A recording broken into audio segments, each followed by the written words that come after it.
சட்டசபையில் எடப்பாடி பழனிசாமி அவர்கள் பேசும்போது பார்த்தீங்க அப்படின்னா ஒரு விஷயத்தை வந்து குறிப்பிடுறாரு. என்ன அப்படின்னா, விஜய் அவர்கள் வந்து கரூரில் பேசிக்கிட்டு இருக்கும்போது அங்கே வந்து செருப்பு வந்து விழுந்துச்சு, இது வந்து ஏதாவது சதியாக இருக்குமோ அப்படின்னு ஒரு கேள்வி எழுப்பியிருக்கிறாரு.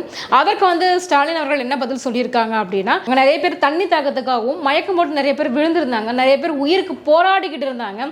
விஜயனுடைய கவனத்தை அந்த பக்கமாக திசை திருப்புவதற்காகத்தான் வந்து கையில் கிடைக்கிறது எல்லாத்தையும் தூக்கி தொண்டர்கள் வந்து எரிஞ்சிருக்கிறாங்க, இதையும் வந்து தவறாக பார்க்கக்கூடாதுன்னு கேட்டிருக்கிறாரு. அடுத்தபடியாக என்ன சொல்லியிருக்காங்க அப்படின்னா, ஒரு நபர் கமிஷன் மேலே எங்களுக்கு வந்து நம்பிக்கையே கிடையாது, அதே மாதிரி வேகமாக எதற்காக இந்த உடற்கூராய்வு வந்து பண்ணணும் அப்படின்னு கேட்டிருக்கிறாங்க.